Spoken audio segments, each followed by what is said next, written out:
सिंदखेड राजा ऐतिहासिक गाव आणि या ऐतिहासिक गावातील काळाकोट हा भुईकोट किल्ला पाहण्यासाठी आज आपण जात आहे. काळाकोट या ठिकाणी आता आपणाला वस्तू संग्रहालय पाहायला भेटतं. आपण आज जाऊ आता काळाकोटमध्ये आत आल्यानंतर आपणाला या ठिकाणी अशा पुरातन वास्तू ठेवलेल्या खूप मोठ्या पाहायला भेटत आहेत.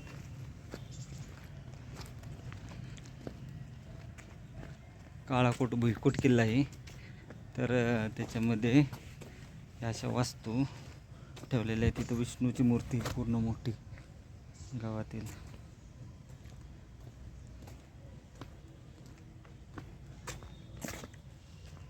देवदेवतांची मूर्ती आहे सर्व. जसं आपणाला देवगिरी किल्ल्यावर आहे त्याच पद्धतीचं इथेही आपणाला पाहायला भेटत आहे. देवगिरी किल्ल्यावर सुद्धा खूप मोठ्या प्रमाणात अशा वास्तू आहेत. ही पहा मूर्ती अशाच या बाजूला सुद्धा आहेत. आपण पूर्ण किल्ला पाहू, पहिल्यांदा म्युझियम पाहू आणि नंतर किल्ला पाहू. आपण काळाकोटमधील जे म्युझियम आहे ते पाहू पहिल्यांदा.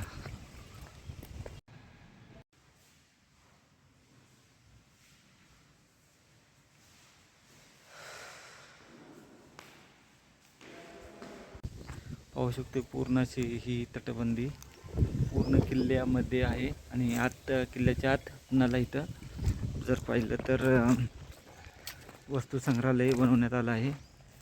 पूर्ण आपणाला वरून फेरी मारता येते. पाठीमागच्या बाजूस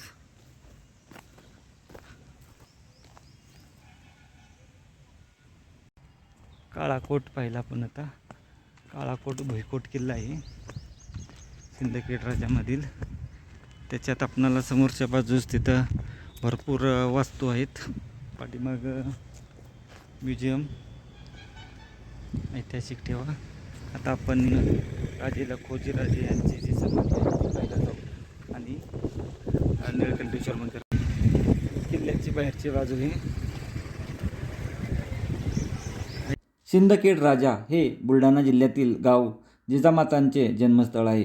येथे असलेल्या लखुजी जाधवांच्या गडीत जिजाऊंचा जन्म झाला होता. त्यामुळे हे स्थान आता मातुल तीर्थ या नावाने ओळखले जाते. लखुजी जाधवांची गडीची देखभाल भारतीय पुरातत्व खात्याने उत्तम प्रकारे ठेवली आहे व त्या ठिकाणी डागडुजीसुद्धा सध्या चालू आहे. सकाळी 9 ते संध्याकाळी 5 या वेळेस आपणाला या गडीमध्ये जाता येते. आपणाला या ठिकाणी 5 रुपये तिकीट आहे.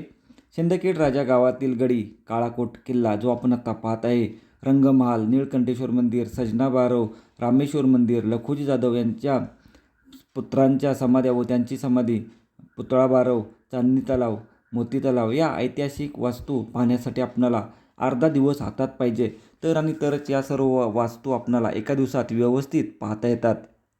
सिंदखेड येथे गवळी राजाची राजवट होती. त्याने गाई गुरांसाठी गावात काही तलाव बांधले. 16व्या शतकात सिंदखेडची देशमुखी मुळी घराण्याकडे होती. गावातील रविराव ढोणे याने बंड करून घराण्याची कत्तल केली. यातून मुळी घराण्यातील यमुनाबाई ही गर्भवती महिला वाचली. ती दौलताबादला लखुजी जाधवांच्या आश्रयाला गेली. लखुजी जाधव हे निजामशहाचे पंचहजारी मनसबदार होते. सिंदखेड परगणा त्यांच्याकडे होता. त्यामुळे त्यांनी फौजनीशी जाऊन रविरावांचे बंड मोडून काढले.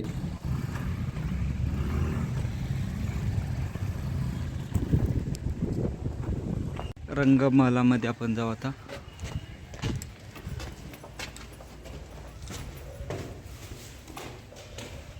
रंगमहाल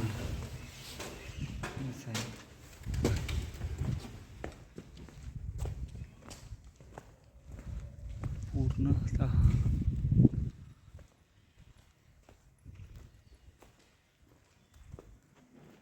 छोटी मोठी भुयारी इतिहासी बाहेर जाण्यासाठी जागा. मुळे यांच्या कुटुंबात देशमुखी सांभाळणारा कोणीही नसल्याने लखुजी जाधवांना 1576ला सिंदखेडची देशमुखी मिळाली. त्यानंतर सिंदखेडची भरभराट झाली. लखोजी जाधवांनी सिंदखेडमध्ये गडी बांधली, बाजारपेठा वसवल्या, निळकंठेश्वर, रामेश्वर मंदिरांची दुरुस्ती केली.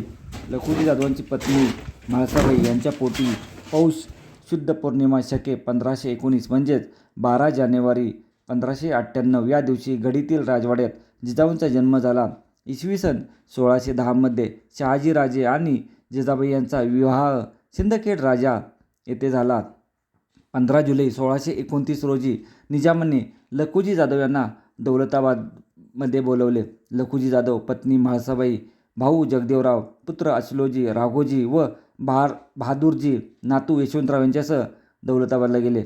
लखोजी जाधव दरबारात जाताच निजामाच्या मारेकऱ्यांनी लखोजी जाधव, त्यांचे 2 पुत्र आणि नातू यांना ठार केले. आपणाला या गावामध्ये पाहण्यासारख्या ज्या वास्तू आहेत त्याचा आपण थोडक्यात अभ्यास करू. गडी सिंदखेड राजा गावात भरवस्तीत आहे. गडीच्या बाहेरच्या बाजूला बगीचा बनवलेला आहे. त्यात जिजामातांची पूर्णाकृती पुतळा बसवण्यात आला आहे. गडीचा प्रवेशद्वार भव्य आहे. गडीच्या भिंती 15 फुटापर्यंत दगडाने बांधलेल्या असून त्यावर विटांचे बांधकाम केले आहे. विटांच्या बांधकामात जंग्या ठेवलेल्या आहेत. प्रवेशद्वारावर नगारखाना आहे. प्रवेशद्वारातून आत गेल्यावर दोन्ही बाजूला पहारेकऱ्यांच्या आपणाला देवड्या पाहायला भेटतात. निळकंठेश्वर मंदिराचा परिसर, रामेश्वर मंदिर पुढे आहे ते पाहू आणि आपण आता निळकंठेश्वर मंदिराच्या आतमध्ये जाऊ. हे पाहू,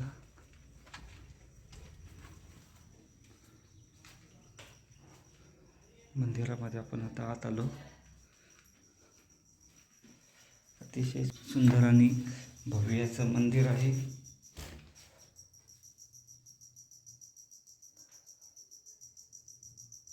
हे बघा वरच्या बाजूला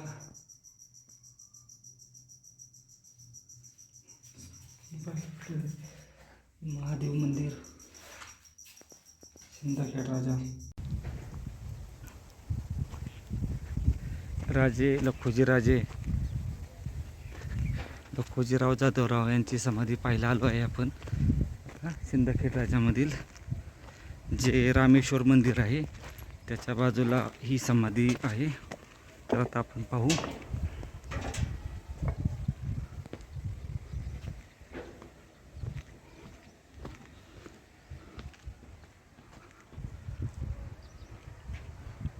पूर्ण पाहू. बाहेरून पाहून झाल्यानंतर मग आतमध्ये जाऊ. तर शिलालेख आहे तो सुद्धा पाहू आपण.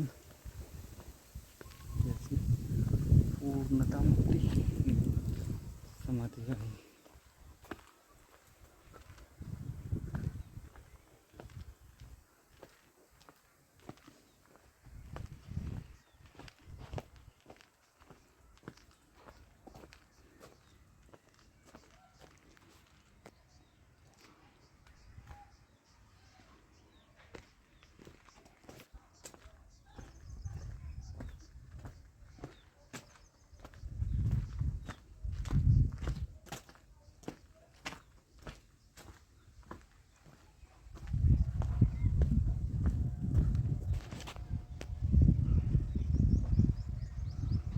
लखोजीराव जाधवराव समाधी.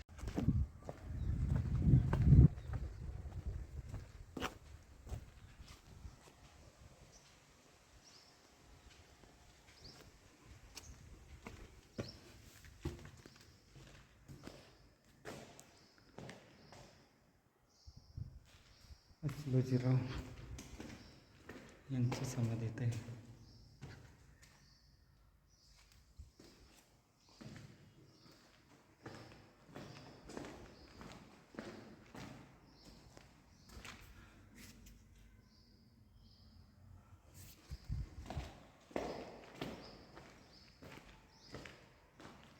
यशवंतराव दत्ताजी.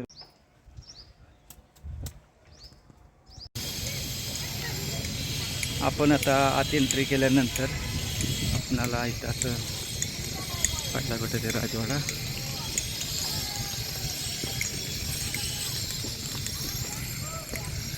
एक आणि पाहू पहिलं मेन जो राजवाडा आहे तो पाहून जो जिजामाता जन्मस्थळ आहे.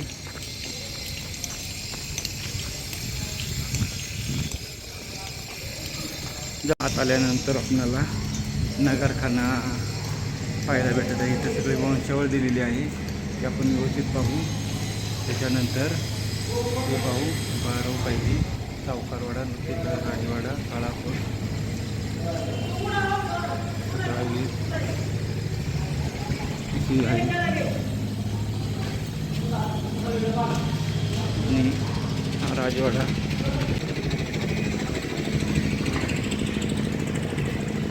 आतमध्ये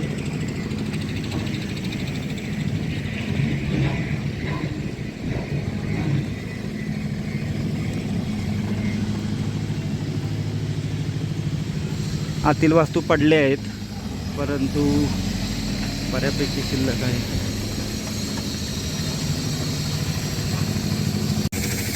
तिथं रिस्टोरेशनचं काम चालू आहे.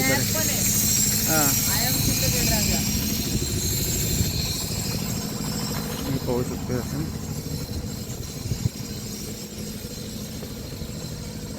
राजमाता जिजाऊ जन्मस्थळ बंद आहे. म्हाळसा महल याला बोललं जातं. आपण ज्याच्यात उभं येते त्या ठिकाणी जन्मस्थळ आहे. आपण आत्तापर्यंत शिवाजीराजांची जन्मस्थळ पाहिलं, संभाजीराजांचं जन्मस्थळ पाहिलं व आता जिजाऊ मासाहेबांचं सुद्धा आपण जन्मस्थळ पाहत आहे. खूप ऐतिहासिक वास्तू आहे. आपण अशा ऐतिहासिक वास्तूंमध्ये आलो आहे.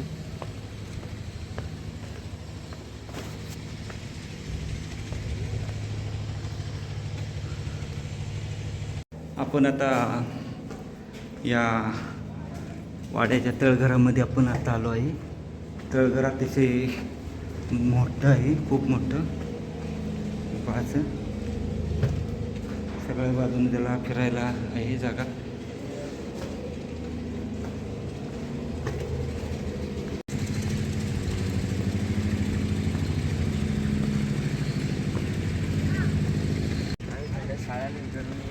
हो,